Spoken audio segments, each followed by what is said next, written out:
Mapagpalang araw po sa inyong lahat. Ngayon po ay September 12, 2023, Martes, para sa ika-23 linggo sa karaniwang panahon. Ang ating pong unang pagbasa at pagninilay ay hinango sa sulat ni Apostol San Pablo sa mga taga-Colosas, chapter 2, verses 6 to 15. Mga kapatid, yamang tinanggap ninyong Panginoon si Kristo Jesus, mamuhay kayo sa paraang karapat-dapat sa Kanya. Manatili kayo sa Kanya at isalig sa Kanya ang inyong buhay. Magpakatibay kayo sa pananampalatayang itinuro sa inyo at laging magpasalamat sa Diyos.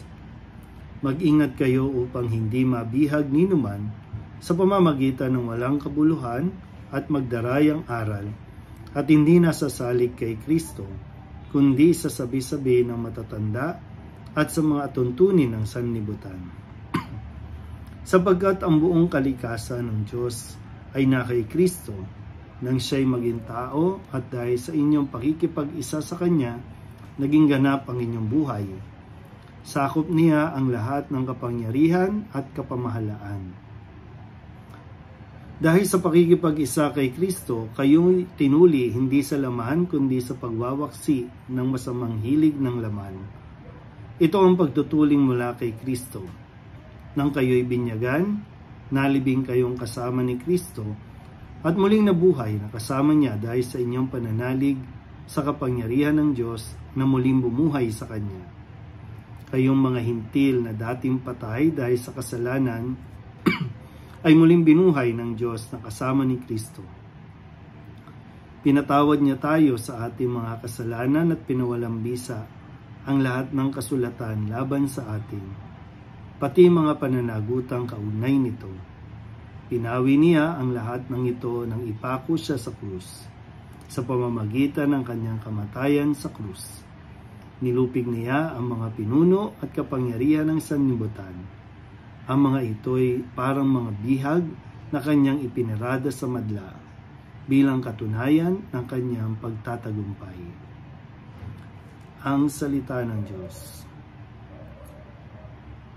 Muli po, tayo nagpapatuloy sa ating pong pagbabasa at pagninilay ng mga sulat ni Apostol San Pablo, at sa linggong ito ay ating tuloy-tuloy na naririnig ang sulat sa mga taga-Colosas at ang kanya pong paanyaya sa mga Kristiyano doon po sa Colosas ay mamuhay at lumakad sa pamamaraan ni Kristo na natanggap nila mula sa mga apostol. Yung mga apostol ay mga alagad ni Kristo na tinawag mismo ni Kristo para ipagpatuloy ang pagpapahayag ng mabuting balita. Kaya nga sabi po niya, umayo kayo at ipahayag ninyo sa buong sandaigdigan ang mabuting balita.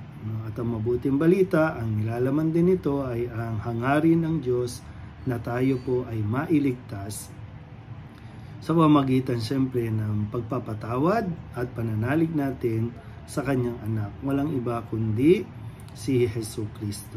Kaya ang paalala din niya na ang kaganapan ng ating buhay ay matatagpuan kay Kristo sa pamamagitan ng ating binyag na tinanggap natin sa ngalan ni Kristo. At maalala niyo kapag binibinyagan tayo, sabi, binibinyagan kita sa ngalan ng Ama, Anak at Espiritu Santo, na siyang bilin ni Kristo sa kanyang mga alagad. At dahil dito tayo po ay nagkaroon ng kaugnayan sa Diyos, at tayo'y tinawag din ng mga anak ng Diyos. Katulad ni Kristo, siya ay sinilang, ipinanganak, at tayo din naman ay sinilang. Si Kristo ay namatay at dahil sa pakikipag-isa natin kay Kristo, tayo rin ay namatay at muling bubuhayin ni Kristo sa huling araw.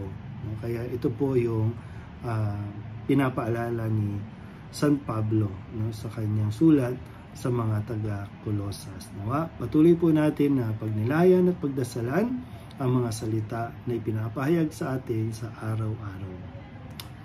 Muli po, isang mapagpalang araw sa inyong lahat.